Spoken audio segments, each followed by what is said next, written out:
Hello friends, welcome to our official YouTube channel of agate Naihati. আমি পুলকেশ পাল। আজকে start করছি বায়োলজির নতুন নতুন চ্যাপ্টার সেল সাইকেল এবং সেল ডিভিশন। চলো বেশি কথা না বাড়িয়ে স্টার্ট করি চ্যাপ্টারটা। দেখো, তোমরা মোটামুটি সকলেই জানো যে আমাদের এই পৃথিবীতে প্রত্যেকটা অর্গানিজম তাদের জীবন শুরু করে একটা সিঙ্গেল সেল থেকে এবং ধীরে ধীরে তারা সেল ডিভিশনের মাধ্যমে অনেক সেল তৈরি করে এবং তার গ্রোথ হয়। ঠিক সেইভাবেই অ্যাকচুয়ালি এই একটা সেল থেকে সেল ডিভিশন হয়ে নতুন একটা সেল তৈরি হয়। আবার কিছুদিন পরে একটা সেল মারা যায়, আবার নতুন সেল তৈরি হয়। এই যে চক্রাকার প্রসেস, এই জিনিসটাই হচ্ছে সেল সাইকেল। আর চ্যাপ্টারের সেকেন্ড পার্টে আমরা পড়বো হচ্ছে সেল ডিভিশন, মানে একটা সেল থেকে আর একটা সেল কিভাবে তৈরি হচ্ছে তার পুরো প্রসেস, মানে বায়োলজিক্যাল যে প্রসেস আছে কিভাবে সেলটা ডিভাইড করে সেইগুলো আমরা জানবো। প্রথমেই আসি যে এই বিগিনিং অফ সেল থিওরি, মানে এই কোর্স যে ডিভাইড করছে বা জিনিসপত্রগুলো হচ্ছে, প্রথমে 1855 সালে জার্মানির এক বিজ্ঞানী ছিলেন রুডল্ফ ভিরচাউ বলে, তিনি প্রথম এই ধরনের জিনিস অবজার্ভ করেন। তার এই মত অনুযায়ী তিনি বলেন যে every cell produces from a single cell, মানে মানে কোনো একটা প্রি এক্সিস্টিং সেল থাকবে, তার থেকে একটা নতুন সেল জন্মগ্রহণ করে। এটাই ছিল তার তথ্য। এরপরে আসি সেল সাইকেল অ্যাকচুয়ালি জিনিসটা কি। অ্যাকচুয়ালি সেল সাইকেলকে যদি আমি ডিফাইন করতে চাই তাহলে বলা যেতে পারে দ্য সিকোয়েন্স অফ ইভেন্টস, মানে কিছু ঘটনাক্রম যেখানে কি কি ইনভলভ করছে, involving growth and division a cell undergoes from the time of its formation by ডিভাইজিং parent cell to its own division into daughter sell.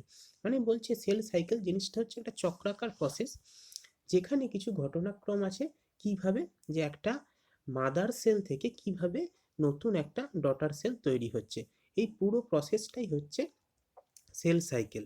এই বিষয়ে প্রথম আলোকপাত করেন দুজন বিজ্ঞানী, একজন হচ্ছে হাওয়ার্ড আর একজন হচ্ছে পেলে। হুম। এরপরে আসি যে এই যে সেল সাইকেল হচ্ছে, মানে একটা সেল চক্রাকারে কিভাবে ডিভাইড করছে, এই যে ফেজের মধ্যে দিয়ে যাচ্ছে সেই ফেজগুলো অ্যাকচুয়ালি কি। আমাদের এই পুরো সেল সাইকেলের ফেজটাকে দুটো ভাগে ভাগ করতে পারি। তোমরা এই চক্রাকার জিনিসটাতে দেখলে বুঝতে পারবে যে কিভাবে আমরা এটাকে ভাগ করছি। দেখো, এখানে দুটো ভাগ আছে, একটাকে হচ্ছে মাইটোটিক ফেজ আর একটা হচ্ছে ইন্টারফেজ। এই যে ইন্টারফেজ, এই পুরো নীল বর্ডারটা আছে, এই পুরোটা হচ্ছে ইন্টারফেজ। মানে প্রথমে এইখান থেকে শুরু হয়ে ইন্টারফেজ দশাটা চলতে চলতে এই ইন্টারফেস যে শেষ হয় তারপরে আবার মাইটোটিক ফেজ শুরু হয়, আবার এখানে এসে মাইটোটিক ফেজ শেষ হয়। এইভাবে পুরো একটা চক্রাকার প্রসেসে চলে। এইবার সেল সাইকেলেরই বেশিরভাগ সময়টাই সেল ইন্টারফেস দশার মধ্যে আছে। তুমি দেখতে পারবে পুরো ইন্টারফেস দশাটা অনেকটা বড় আর মাইটোটিক ফেজটা অনেকটা ছোট। আমরা প্রথমেই পড়বো ইন্টারফেস দশাটা। ইন্টারফেস দশায় জিনিসটা কিরকম হয়, যে পুরো সেল সাইকেলের 90% বা 95% যদি আমরা মানে টোটাল সেল সাইকেলের ডিউরেশনের প্রায় 95% সময়ই সেল তার ইন্টারফেস দশায় থাকে। ইন্টারফেস দশায় জেনারেলি তিনটে ফেজ আমরা দেখি। দেখো ছবিতে পরিষ্কার বুঝতে পারছো তিনটে ফেজ কি কি। একটা হচ্ছে G1 ফেজ, একটা হচ্ছে এস ফেজ বা সিনথেসিস ফেজ বলে, যেটা হচ্ছে এই দশাটা, আর একটা হচ্ছে G2 ফেজ বা এটা হচ্ছে সেকেন্ড গ্রোথ ফেজ। তারপরে সে চলে যায় হচ্ছে মাইটোটিক সেল ডিভিশনের মধ্যে। ওকে, এইবার দেখো G1 ফেজে কি হয়। আমার এই ইন্টারফেস দশাটাকে আমরা পরিষ্কার করে এখানে দেখিয়েছি। দেখো G1 ফেজ যদি আমরা বলি, এটা হচ্ছে ইন্টারফেজের ফার্স্ট ফেজ। এখানে কি করে সেল, এখানে সেল ডিভিশন হয় না, কিন্তু এখানে সেল কার্বোহাইড্রেট, প্রোটিন, লিপিড বা এই মেটাবলিক্যালি অ্যাক্টিভ জিনিসগুলোকে সঞ্চয় করে এবং ডিএনএ রেপ্লিকেশনের জন্য যা যা জিনিস দরকার হয় সেইগুলো এই G1 ফেজে একটা কোষ সঞ্চয় করে। G1 ফেজের পর সেলটা চলে যায় হচ্ছে এস ফেজে। এস ফেজ মানে হচ্ছে সিনথেসিস ফেজ। এই ফেজটাই কি করে, সেল ডিএনএ রেপ্লিকেশন করে, ডিএনএ রেপ্লিকেশন করে ডিএনএ সংখ্যা দ্বিগুণ করে, এটা হচ্ছে এস ফেজ। এস ফেজের পরে আবার চলে আসে G2 ফেজে। G2 ফেজ তারপরে আবার এখান থেকে চলে যায় এম ফেজের মধ্যে। G2 ফেজের পরে, M ফেজের পর আবার চলে যায় হচ্ছে G1 ফেজে। এইভাবে চক্রাকারে করে, আগের স্লাইডটাতেই দেখেছো সেটা। এইবার G2 ফেজে কি হয়? G2 ফেজে দেখো G1 ফেজে তো কার্বোহাইড্রেট, প্রোটিন, লিপিড এগুলো সঞ্চয় করেছে। তারপরে S ফেজে গিয়ে ডিএনএ সিনথেসিস করেছে, মানে অ্যাকচুয়ালি ডিএনএ রেপ্লিকেশন হয়। তারপরে এই এস ফেজটায়, এই G2 ফেজটায় এসে সেলটা কি করে, আরএনএ ট্রান্সক্রিপশন করে, মানে নতুন আরএনএ তৈরি হয়। একটা আরএনএ থেকে আরেকটা আরএনএ তৈরি হওয়ার প্রসেসটার নাম হচ্ছে ট্রান্সক্রিপশন। আর প্রোটিন সিনথেসিস করে, প্রোটিন সিনথেস মানে আরএনএ থেকে প্রোটিন যখন সিনথেসিস হয় সেই প্রসেসটাকে বলে ট্রান্সলেশন। এই দুটো কাজ এখানে হয়। তারপরে সেলটা আস্তে আস্তে মাইটোটিক ফেজে বা ডিভিশন ফেজে চলে যায়। এই ছিল মোটামুটি ইন্টারফেজ দশা। ইন্টারফেজ দশার পরে চলে আসে এম ফেজ বা ডিভাইডিং ফেজ। এই ডিভাইডিং ফেজটাকে আমরা জেনারেলি দুটো পার্টে পড়ব। একটাকে বলা হয় ক্যারিওকাইনোসিস আর একটাকে বলা হয় সাইটোকাইনোসিস। নাম শুনেই বুঝতে পারছো, ক্যারিওকাইনোসিস অ্যাকচুয়ালি ক্যারিয়ন কথাটা থেকে ক্যারিওকাইনোসিস কথাটা এসছে। ক্যারিয়ন, ক্যারিও আর কাইনেসিস এই দুটো ভাগে যদি ভাগ করি, ক্যারিয়ন মানে হচ্ছে নিউক্লিয়াস আর কাইনেসিস মানে হচ্ছে ডিভিশন, তাহলে ক্যারিওকাইনেসিস মানে হচ্ছে ডিভিশন অফ নিউক্লিয়াস। আর একটা আছে হচ্ছে সাইটোকাইনেসিস। সাইটোকাইনেসিস মানে হচ্ছে ডিভিশন অফ সাইটোপ্লাজম, মানে প্রথমে একটা সেল তার নিউক্লিয়াসের ডিভিশন হয়, সেই নিউক্লিয়াসের ডিভিশন হওয়ার পর তার পরের ফেজে হয় সাইটোপ্লাজমের ডিভিশন। এইভাবে একটা ফেজ মানে একটা সেল আস্তে আস্তে তার ডিভিশন ফেজটা কমপ্লিট করে। ঠিক আছে, তাহলে এবার যদি আমরা সেল ডিভিশনে আসি, অ্যাকচুয়ালি সেল ডিভিশন জিনিসটা কিছুই না।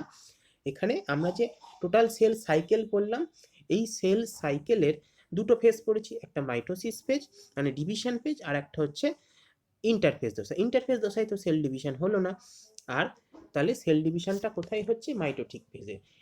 এই টোটাল যে মাইটোটিক ফেজে সেল ডিভিশনের যে প্রসেসগুলো ডিটেলে আমরা এই অধ্যায়টাতে পড়ব। কি হয় এখানে যে আমাদের যেই সেল ডিভিশন হয় জেনারেলি তিনটে স্কিম আছে, মানে তিনটে ওয়ে আছে কিভাবে সেল ডিভিশনটা হয়। দেখো এখানে আছে, একটা হচ্ছে বাইনারি ফিশন, এটাকে অ্যামাইটোসিস প্রসেসও বলা হয়। আর একটা হচ্ছে মাইটোসিস সেল ডিভিশন, আর একটা হচ্ছে আছে মিওসিস সেল ডিভিশন। মানে তিনটে ওয়ে আমরা এটাই জানবো। প্রথমেই জানবো যে বাইনারি ফিশন বা অ্যামাইটোসিস সেল ডিভিশন জিনিসটা আসলে কি। এটা অ্যাকচুয়ালি একটা very rare type of cell division. এটাকে এক্স্যাক্ট যে সেল ডিভিশনও বলা হয় না জেনারেলি, অনেক বইতে তাই লেখা থাকে, it is not a exact process of cell division. এটা কোথায় হয়? জেনারেলি কিছু স্পেশালাইজড সেলে হয়। কীরকম? যে ম্যামেলিয়ানদের কার্টিলেজ বা তরুণাস্থিতে এই টাইপের সেল ডিভিশন দেখা যেতে পারে। তারপরে embryonic membrane of some vertebrate, মানে কিছু মেরুদণ্ডী প্রাণীদের এমব্রায়োনিক মেমব্রেনে, মানে ভ্রূণ অবস্থায় যে মেমব্রেন থাকে ওখানে এই বাইনারি ফিশনটা দেখা যেতে পারে। আর কি হয়? আর কোথায় হতে পারে? কোনো পুরনো টিস্যু বা ডিজিজড টিস্যু, মানে রোগ হয়েছে এরকম টিস্যুতে এই টাইপের সেল ডিভিশন দেখা যায়। অ্যাকচুয়ালি তোমরা ছবিটা দেখলে ভালোভাবে বুঝতে পারবে যে এইখানে কি হয় অ্যাকচুয়ালি এই প্রসেসটাতে। যে এখানে প্রথমে একটা সেল থাকে, তার ডিএনএ রেপ্লিকেশন হয়, ডিএনএ রেপ্লিকেশন হওয়ার পর নিউক্লিয়াসটা হঠাৎ করে ভেঙে যায়, ভেঙে যাওয়ার পর তারপরে তার সাইটোপ্লাজমটাও ভেঙে যায় হট করে। ভেঙে গিয়ে এখানে দেখো প্রথমে ডিএনএ রেপ্লিকেশন হলো সেলটাতে, তারপরে তার সাইটোপ্লাজম, তারপরে তার নিউক্লিয়াসটা দুটো ভাগে ভেঙে গেল এখানে। ভেঙে যাওয়ার পর তার সাইটোপ্লাজমটা মাঝখান থেকে এইভাবে ভেঙে যায়, গিয়ে সাইটোকাইনোসিস হয়ে দুটো ডটার সেল তৈরি করে। এটাই হচ্ছে এই প্রসেসটা। এরপরে আসছে হচ্ছে মাইটোসিস সেল ডিভিশন আর মিওসিস সেল ডিভিশন। আমরা মাইটোসিসটা প্রথমে পড়ব। মাইটোসিস সেল ডিভিশনে কি হয় দেখো, এখানে মাইটোসিস সেল ডিভিশনেও প্রথমে ডিএনএ রেপ্লিকেশন হয়, ডিএনএ রেপ্লিকেশন হয়ে ক্রোমোজোম ডবল হয়ে যায়, ডিএনএ সংখ্যা ডবল হয়ে যায়। তারপরে কয়েকটা ফেজের মাধ্যমে এখানে দুটো ডটার সেল তৈরি হয়। এক্ষেত্রে বলে রাখি, মাইটোসিস সেল ডিভিশনের ক্ষেত্রে যদি মাদার সেলের ক্রোমোজোম নাম্বার 2n হয়, তাহলে ডটার সেলেরও ক্রোমোজোম নাম্বার 2n হয়। মানে মাদার সেলে যা ক্রোমোজোম থাকে ডটার সেলেও সেম ক্রোমোজোম থাকে, সেক্ষেত্রে তাই এটাকে বলা হয় হচ্ছে সমবিভাজন। হুম, এই মাইটোটিক সেল ডিভিশনের ক্ষেত্রে আরেকটু বলে রাখি যে এই সেল ডিভিশনটা আমাদের জেনারেলি সোমাটিক সেল বা দেহ কোষে এই সেল ডিভিশনটা দেখা যায়, তাই এটাকে সোমাটিক সেল ডিভিশনও বলা হয়। এই সেল ডিভিশনের যে প্রসেসগুলো আছে, মানে মোট 4টে ধাপে হয় এই ক্যারিওকাইনেসিস বা নিউক্লিয়াসের বিভাজনটা। কিভাবে হয় 4টে প্রসেস? 4টে প্রসেসের নাম হচ্ছে প্রোফেজ, মেটাফেজ, অ্যানাফেজ আর টেলোফেজ। এই 4টে প্রসেস কি কি হয়, কিভাবে ডিএনএটা মানে নিউক্লিয়াসটা ভাঙে, আমরা প্রত্যেকটা প্রসেসে ধীরে ধীরে বলবো। আর একটা প্রসঙ্গত বলে রাখি একটা কথা, সেটা হচ্ছে এই যে মাইটোসিস সেল ডিভিশন, এটা প্রথম এক্সপ্লেন করে একজন বিজ্ঞানী, তার নাম হচ্ছে এডওয়ার্ড স্ট্রাসবার্গার। Edward Strasburger. আচ্ছা, এবার মাইটোসিস সেল ডিভিশনের ফার্স্ট ফেজ বা প্রোফেজ দশায় আসি। এই প্রোফেজ দশাটা হচ্ছে এই মাইটোটিক সেল ডিভিশনের সব থেকে লংগেস্ট ফেজ। প্রায় 50 মিনিট ধরে এই দশাটা চলে। এখানে কি হয়, প্রথমেই এই দশায় ক্রোমোজোমগুলো কনডেন্স হতে থাকে। কনডেন্স হওয়া মানে হচ্ছে ঘনীভূত হতে থাকে, মানে নিউক্লিয়াসের ভিতরে যে ক্রোমাটিন তন্তুগুলো থাকে ওগুলো আস্তে আস্তে ঘনীভূত হয়, ঘনীভূত হলো। আর সাথে সাথে কি হয়, নিউক্লিওলাস মানে নিউক্লিয়াসের ভিতরে যে নিউক্লিওলাস থাকে সেটা এবং নিউক্লিয় পর্দা যেটা থাকে নিউক্লিয়াসের চারধারে, সেইটা আস্তে আস্তে ডিসঅ্যাপিয়ার হয়ে যায়, মানে ভ্যানিশ হতে শুরু করে। এইবারে আমরা যে ইন্টারফেজ দশায় এস ফেজে যে ডিএনএ রেপ্লিকেশন হয়েছে, ডিএনএ দুটো হয়ে গেছে, মানে জোড়ায় তৈরি হয়ে গেছে, সেইগুলো কি করে, এইখানে তুমি ছবিটা দেখলে বুঝতে পারবে ভালো করে, যে এই দেখো এই যে ক্রোমোজোমগুলো একটা এইভাবে যুক্ত হয়ে থাকে একটা জায়গায়, এই রকম থাকে ক্রোমোজোমগুলো, এইভাবে যুক্ত হয়ে থাকে। এই যে জায়গাটার মাধ্যমে যুক্ত হয়ে থাকে এটাকে বলা হয় কাইনেটোকর। এই কাইনেটোকরের মাধ্যমে এরা ক্রোমোজোমগুলো এক জায়গায় জড়ো হয়ে থাকে। আর এই যে দুই পাশে দুটো সেন্ট্রিওল দেখতে পাচ্ছ, এই সেন্ট্রিওলগুলো অ্যাকচুয়ালি এটা প্রাণী কোষের ছবি। হ্যাঁ, প্রাণী কোষে সেন্ট্রিওলটা থাকে আর উদ্ভিদ কোষে সেন্ট্রিওল থাকে না। এখান থেকে একটা তন্তু বের হচ্ছে, এটা প্রোফেজ দশায় দেখা যায়। এই তন্তুগুলোর নাম হচ্ছে স্পিন্ডেল বা বাংলায় বলে বেম তন্তু। এইগুলো আস্তে আস্তে তৈরি হয় এবং এই সেন্ট্রিওলগুলো দুটো কোষের একদম প্রান্তে এরকম পোলের দিকে চলে আসবে। পরবর্তী দশার ছবিটাই তোমরা দেখতে পাবে এই এইভাবে পুরো পুরো কোষটাই এরকম স্পিন্ডেল ফাইবার তৈরি হয়ে গেছে। এইটা প্রোফেজ দশায় শুরু হয়, এই বেম তন্তু বা স্পিন্ডেল ফাইবার তৈরি হওয়াটা। প্রসঙ্গত বলে রাখি যে এই সেন্ট্রিওল যে জিনিসটা আছে, এইখান থেকে প্রাণী কোষের ক্ষেত্রে সেন্ট্রিওল থেকে বেমতন্তু তৈরি হয়, কিন্তু উদ্ভিদ কোষে সেন্ট্রিওল না থাকায় সেন্ট্রিওলের বেমতন্তু তৈরিতে কোনো ভূমিকা থাকে না। এই গেল মোটামুটি প্রোফেজ দশা। এরপরে আসি সেকেন্ড ফেজ, যার নাম হচ্ছে মেটাফেজ দশা। এই দশায় কি হয়, ছবিতে পরিষ্কার বুঝতে পারছো যে পুরো দেখো এই বেমতন্তুগুলো তৈরি হয়ে গেছে। এই দশায় ক্রোমোজোমগুলো ইকুইটোরিয়াল প্লেনে থাকে, মানে এই পুরো যদি সেল হয় সেলের একদম বিষুব অঞ্চল বা ইকুইটোরিয়াল প্লেনে ক্রোমোজোমগুলো পরপর সজ্জিত থাকে। এবং এই মেটাফেজ দশাটা হচ্ছে এমন একটা দশা যেখানে ক্রোমোজোমের এই যে সেল ডিভিশন, এটা সব থেকে ভালো বোঝা যায়। আমরা জেনারেলি যে ছবিগুলো তুলি ক্রোমোজোমের ভিতরে, বেশিরভাগ এই মেটাফেজ দশার ছবিটা ভালো স্পষ্ট আসে। হ্যাঁ, আর এই যে মাঝখানে যে ইকুইটোরিয়াল প্লেনে আছে ক্রোমোজোমগুলো সজ্জিত আছে, এটাকে বলা হয় মেটাফেজ প্লেট। এবং মেটাফেজ দশার পরে আসে হচ্ছে অ্যানাফেজ দশা। অ্যানাফেজ দশায় কি হয়, অ্যানাফেজ দশায় এই যে ক্রোমোজোমগুলো যে ছিল একসাথে কাইনেটেকারের মাধ্যমে যুক্ত ছিল, এইগুলো আস্তে আস্তে স্প্লিট করে যায়, মানে ভেঙে যায়। দেখো ভেঙে গেছে, এখানে দুটো ক্রোমোজোম যুক্ত ছিল এই জায়গাটা, এটা ভেঙে গেছে, ভেঙে গিয়ে এরা দুই দিকের প্রান্ত দিকে চলে যায়, একদম সেলের পোলের দিকে আসতে শুরু করে। এটা এই দিকে চলে আসে আর এটা এই দিকে চলে যায়, পোলের দিকে চলে যেতে শুরু করে। দেখো এখানে মজার বিষয় যে দুটো পোলের দিকেই কিন্তু সমসংখ্যক ক্রোমোজোম যাচ্ছে। এখানেও দেখো 4টে আছে, এখানেও দেখো 4টে আছে, আর এখানেও দেখো 4টে আছে। এটা হচ্ছে এর সবথেকে মজার বিষয়, যে মাইটোসিস সেল ডিভিশন আমি বলেছিলাম যদি মাদার সেলের ক্রোমোজোম নাম্বার 2n হয়, তাহলে ডটার সেলেরও ক্রোমোজোম নাম্বার 2n হবে, মানে সমবিভাজন হয়। এখানে দেখো এই ক্রোমোজোমগুলো সমান ভাগে ভাগ হয়ে দুটো পোলের দিকে চলে যাচ্ছে, এখান থেকেই বোঝা যায় যে এটা সমবিভাজন। তাহলে অ্যানাফেজ দশাটা কি হচ্ছে, যে ক্রোমোজোমগুলো পোলের দিকে চলে যাচ্ছে, এবং অ্যানাফেজ দশা শেষ হয় হচ্ছে যখন ক্রোমোজোমগুলো একেবারে পোলের কাছে চলে আসে, সেখানে অ্যানাফেজ দশাটা শেষ হয়। অ্যানাফেজের পরে আসে হচ্ছে টেলোফেজ দশা। টেলোফেজ দশায় কি হয়, দুটো ক্রোমোজোম মানে একদম পোলের কাছে চলে গেছে, তখন আস্তে আস্তে আমাদের আবার নতুন করে নিউক্লিয় পর্দার সৃষ্টি হয়, নিউক্লিয় লাসের সৃষ্টি হয়, বেমতন্তুগুলো আস্তে আস্তে উঠে যায়। হুম এই যে আবার নিউক্লিয়াসের যে সাইটোপ্লাজমের যে ভিসকোসিটি, সেটা আস্তে আস্তে কমতে শুরু করে। এইটা হচ্ছে টেলোফেজ দশায় এই জিনিসগুলো দেখা যায়। এরপরে এই গেল মোটামুটি ক্যারিওকাইনেসিসের 4টে phase: prophase, metaphase, anaphase, telophase. এই টেলোফেজের পরে একটা বড় মাদার সেলের মধ্যে দুটো প্রান্তে দুটো নতুন নিউক্লিয়াসের জন্ম নেয়।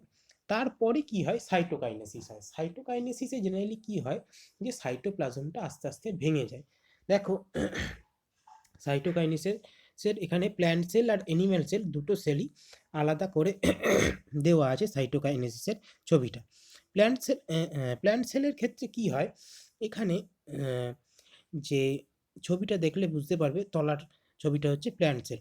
এখানে সাইটোকাইনেসিসের এখানে যে কিছু ফ্র্যাগমোপ্লাস্ট জমা হয় এবং একটা সেল প্লেট তৈরি হয়। সেল প্লেট তৈরি হয়ে দুটো সেল ভাগ হয়ে যায়।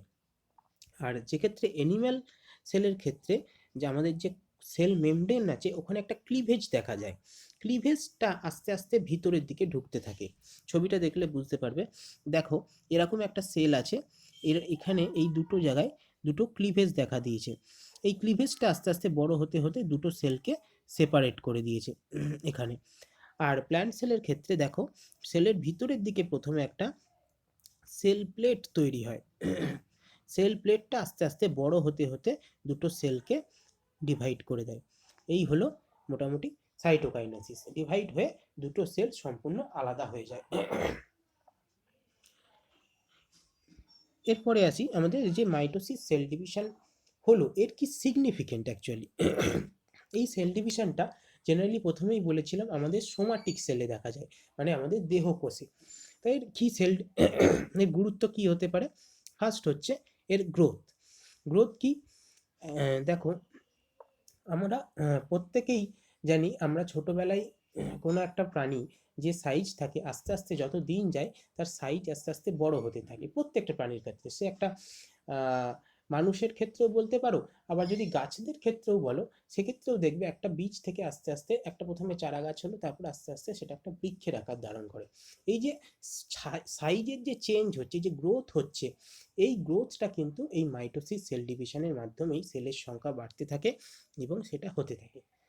তারপরে রিপেয়ার অ্যান্ড রিপ্লেসমেন্ট জিনিসটা কি, ধরো কোনো কারণে আমাদের কোথাও একটা কেটে গিয়ে বা গর্ত হয়ে গেল কোনো অ্যাক্সিডেন্টের জন্য পায়ে বা হাতে, তা ওই গর্তটা আস্তে আস্তে ফিল আপ করে, জিনিসটা সুস্থ হতে কিছুদিন সময় নেয়। এই কিছুদিন সময়ের মধ্যে ওইখানে অ্যাকচুয়ালি মাইটোসিস সেল ডিভিশন হয়। মাইটোসিস সেল ডিভিশনের মাধ্যমে ওই জায়গাকার সেলের সংখ্যা বাড়ে এবং ওই ক্ষতটাকে পূরণ করে। আর একটা হচ্ছে ক্লোন তৈরি। ক্লোন মানে হচ্ছে কোনো একটা জীবদেহের একটা সোমাটিক সেল নিয়ে একই রকম একটা যদি প্রাণী তৈরি করা যায় সেম দেখতে, তাহলে সেটাকে বলা হয় ক্লোন তৈরি করা। অ্যাসেক্সুয়াল রিপ্রোডাকশনের ক্ষেত্রে এই টাইপের জিনিসগুলো হয়। এই গেল মোটামুটি মাইটোসিস। এরপরে আমরা মিওসিস সেল ডিভিশন পড়ব। মিওসিস সেল ডিভিশনটা মাইটোসিসের মতনই কিন্তু একটু আলাদা। জিনিসটা কি, দেখো a type of cell division that result into two daughter cell each with half of chromosome number of the parent cell. Mitosis cell ডিভিশনে আমি কি বলেছিলাম, যদি প্যারেন্ট সেলের ক্রোমোজোম সংখ্যা 2n হয়, তাহলে ডটার সেলেরও ক্রোমোজোম সংখ্যা 2n হবে। কিন্তু এক্ষেত্রে মিওসিস সেল ডিভিশনের ক্ষেত্রে মজাটা কি, প্যারেন্ট সেলে যদি 10টা ক্রোমোজোম থাকে, সেটা ডটার সেলে গিয়ে হবে 5টা ক্রোমোজোম, মানে এটা ক্রোমোজোম নাম্বারটা হাফ হয়ে যায়। দেখো এখানে ডেফিনেশনেও তাই লেখা আছে, হাফ হয়ে যায়। এটা কোথায় হয়, জেনারেলি সেক্স সেলে বা গ্যামেট সেলে এই সেল ডিভিশনটা দেখা যায়। ওকে, এই দেখো এখানে একটা পরিষ্কার দিয়েছে মাইটোসিস আর মিওসিসের পার্থক্য। মাইটোসিসে 46টা ক্রোমোজোম ছিল, এটা ডিপ্লয়েড ছিল। যখন মাইটোসিস ডিভিশন হলো, দুটো সেল তৈরি হলো ডিভিশন হয়ে, দুটোতেই ক্রোমোজোম নাম্বার 46। কিন্তু সেক্ষেত্রে মিওসিস সেল ডিভিশনের ক্ষেত্রে দেখো, মিওসিসের ক্ষেত্রে 4টে সেল তৈরি হয় এবং প্রত্যেকটা ক্রোমোজোম নাম্বার দেখো হাফ হয়ে যাচ্ছে, 46 থেকে সেটা 23 হয়ে যাচ্ছে। এটাই হচ্ছে মাইটোসিস এবং মিওসিসের মেন পার্থক্য, যে এখানে ক্রোমোজোম নাম্বার হাফ হয়ে যায়। এরপরে আসবো মিওসিস সেল ডিভিশনের ফেজগুলো। দেখো, মিওটিস সেল ডিভিশন যদি আমি বলি, একে জেনারেলি দুটো ফেজে আমরা ভাগ করতে পারি। একটা হচ্ছে মিওসিস 1 আর একটা হচ্ছে মিওসিস 2।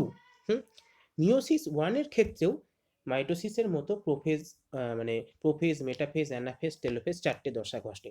এখানে বলা হয় prophase 1, prophase 2, prophase 1, metaphase 1, anaphase 1, telophase 1। এটা হচ্ছে মিওসিস 1 এর ফেজ। তারপরে আবার মিওসিস 2তে আসলে প্রোফেজ 2, মেটাফেজ 2, অ্যানাফেজ 2, টেলোফেজ 2 এটা হয়। তারপরে আবার সাইটোকাইনেসিস হয়, হয়ে মোট 4টে সেল তৈরি হয়। কি হয় বিষয়টা আমি বলছি। দেখো, এখানে ছবিটা দেখলে বুঝতে পারবে যে মিওসিস 1 এর ক্ষেত্রে যে এই ফেজটাই মেন ডিভিশনটা হয়, যে প্যারেন্টাল যে ক্রোমোজোম আছে সেটা রেপ্লিকেট করে আইডেন্টিক্যাল সিস্টার ক্রোমাটিড তৈরি করে, এবং তারপরে সেটা যখন ডিভিশন হয়ে দুটো সেল তৈরি করে, সেখানে ক্রোমোজোম নাম্বার হ্যাপ্লয়েড হয়ে যায়, মানে হাফ হয়ে যায়। এটা মিওসিসের প্রথম ডিভিশনেই এই হাফ মানে অর্ধ বিভাজনটা হয়। হ্যাঁ, এর মোট 4টে পার্ট আছে: প্রোফেজ, মেটাফেজ, অ্যানাফেজ, টেলোফেজ। যদি আমরা প্রোফেজ 1-এ বলি, প্রোফেজ 1টা হচ্ছে মিওসিস ডিভিশনের মানে সবথেকে গুরুত্বপূর্ণ ফেজ। হ্যাঁ, এখানে কি হয়, মানে 90% পুরো সেল ডিভিশনের 90% টাইমই প্রোফেজ 1-এ থাকে। প্রোফেজ 1-এই মেন আমরা যে এত মানুষের মধ্যে এত বৈশিষ্ট্য দেখা যায়, মানে একটা মানুষের থেকে আর একটা মানুষ যে তার চরিত্রগতভাবে বা দেখতে বৈশিষ্ট্যগতভাবে এত যে আলাদা হয়, এই আলাদা হওয়ার ব্যাপারটা এই প্রোফেজ 1-এই ঘটে। তোমরা একটা টার্ম শুনে থাকবে, সেটার নাম হচ্ছে ক্রসিং ওভার। এই ক্রসিং ওভার হচ্ছে কি জিনিস, যে যখন আমাদের এই মিওসিস সেল ডিভিশনটা ঘটে প্রোফেজ 1-এ, তখন একটা ক্রোমোজোম ধরো এরকম রয়েছে, হ্যাঁ, আর একটা ক্রোমোজোম, আলাদা ক্রোমোজোম এর উপরে এইভাবে ওভারল্যাপিং হয়ে যায়। এই ওভারল্যাপিংটা হওয়ার ফলে এই ক্রোমোজোমের কিছু পার্ট এর সাথে লেগে যায়, আবার এই ক্রোমোজোমের কিছু পার্ট এর সাথে লেগে যায়। এই দুটো সিস্টার ক্রোমাটিডের মধ্যে অংশের সমন্বয় ঘটে। এই পুরো বিষয়টাকে বলা হয় ক্রসিং ওভার। এই অংশের সমন্বয় ঘটার ফলে কি হয়, যে বৈশিষ্ট্যের আদান প্রদান হয়। মানে দেখবে একটা কোনো সন্তানের মধ্যে তার মা এবং বাবার চরিত্রের কিছু কিছু গুণ থেকে যায়, এই দুজনার চরিত্রের সমন্বয় যে ঘটে, এই প্রসেসটার নাম হচ্ছে ক্রসিং ওভারের মাধ্যমে ঘটে।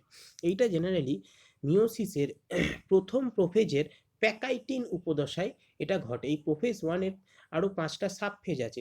সাবফেজগুলোর নাম কি: লেপ্টোটিন, জাইগোটিন, প্যাকাইটিন, ডিপ্লোটিন এবং ডায়াকাইনেসিস। এই 5টা সাবফেজের মধ্যে প্যাকাইটিন সাবফেজটা হচ্ছে সবথেকে গুরুত্বপূর্ণ, এবং এখানে এই ক্রসিং ওভারের ঘটনাটা ঘটে।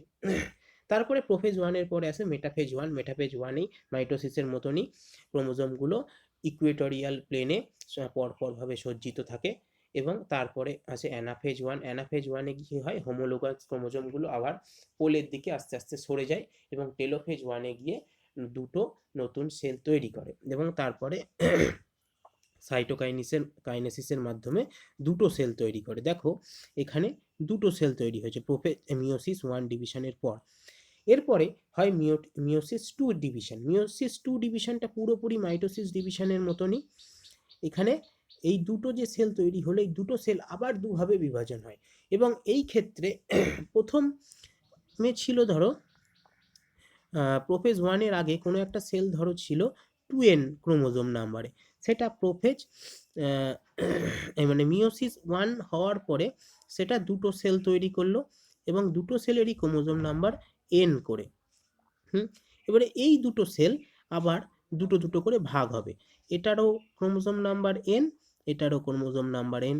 আবার এ যদি দুটো ভাগে ভাগ হয়, এটারও ক্রোমোজোম নাম্বার n, এটারও ক্রোমোজোম নাম্বার n। তাহলে 2n থেকে অ্যাকচুয়ালি মিওসিস দুটো ফেজ কমপ্লিট হওয়ার পরে মোট 4টে সেল তৈরি হয়, যার ক্রোমোজোম নাম্বার n করে হয়। এখানে দেখতে পারবো প্রোফেজ 2, মেটাফেজ 2, অ্যানাফেজ 2, টেলোফেজ 2 এবং সাইটোকাইনেসিস। এটা সম্পূর্ণ, এই যে মিওসিসের সেকেন্ড ফেজটা সম্পূর্ণ মাইটোসিস সেল ডিভিশনের মতনই। এখানেও সমবিভাজন হয়, মানে এন থেকে এনে চলে আসে। এই ছিল মোটামুটি মিওসিস সেল ডিভিশন। এরপরে হচ্ছে এই যে মিওসিস সেল ডিভিশনের অ্যাকচুয়ালি সিগনিফিকেন্টটা কি। এই মিওসিস সেল ডিভিশনটা জেনারেলি খুবই গুরুত্বপূর্ণ একটা সেল ডিভিশন। তার কারণ ফার্স্ট হচ্ছে এখানে যে দেখো, meiosis result in the formation of haploid gamete. Haploid gamete তৈরি হওয়ার ফলে কি হয়, যখন আমাদের এই ক্রোমোজোম নাম্বারটা সীমিত থাকে, মানে যিনি জাইগোট তৈরিতে সুবিধা হয়। ধরো মাদার সেলের ক্রোমোজোম নাম্বার n, আবার ফাদার সেলের ক্রোমোজোম নাম্বার n, এই দুটো যখন ফার্টিলাইজেশন হয়, এই n প্লাস n যুক্ত হয়ে সমান সমান 2n তৈরি করে আমাদের জাইগোট। যদি এই হ্যাপ্লয়েড সেল ডিভিশনটা না হতো, মানে মিওসিস না হতো, তাহলে আমাদের এই প্রত্যেকটা জেনারেশনের শুরুতে জাইগোট যখন তৈরি হতো, তাহলে আমাদের ক্রোমোজোম নাম্বার বাড়তেই থাকতো। এই ক্রোমোজোম নাম্বার বাড়ে না এই একটাই কারণ মিওসিস সেল ডিভিশনে যখন জার্ম সেল তৈরি হয় বা গ্যামেট তৈরি হয়, তখন ক্রোমোজোম নাম্বারটা হাফ হয়ে যায়। এইটা হচ্ছে মিওসিস সেল ডিভিশনের সব থেকে বড় গুরুত্ব। আর একটা কি, সেটা হচ্ছে ভ্যারিয়েশন হয়। আমি বলেছিলাম ক্রসিং ওভার, প্রথম প্রোফেজের প্যাকাইটিন উপদশায় ক্রসিং ওভার হয়। ক্রসিং ওভারের ফলে এই মানে দুটো যে প্যারেন্ট আছে, মাদার আর ফাদার, এদের দুটোর বৈশিষ্ট্য একসাথে এসে একটা নতুন প্রজন্মের সৃষ্টি হয় এবং তাতে একটা নতুন বৈশিষ্ট্যের সৃষ্টি হয়। এই জিনিসটাই হচ্ছে ভ্যারিয়েশন। এই ভ্যারিয়েশন আমাদের পৃথিবীতে এত দেখা যায় এক একটা প্রজাতির মধ্যে। যেমন মানুষের ক্ষেত্রেই কত ধরনের মানুষ আছে, মানে তাদের দেখতে আলাদা, তাদের চরিত্র আলাদা। এই মিওসিস সেল ডিভিশনের মাধ্যমেই এই ভ্যারিয়েশনটা আমাদের বজায় থাকে। এই দুটো হচ্ছে মিওসিস সেল ডিভিশনের মেন বৈশিষ্ট্য। এই ছিল মোটামুটি আমাদের টোটাল সেল সাইকেল এবং সেল ডিভিশন চ্যাপ্টার। তোমরা এটা পড়ো, বুঝতে অসুবিধা হলে অবশ্যই কমেন্ট বক্সে জানাবে। Thank you.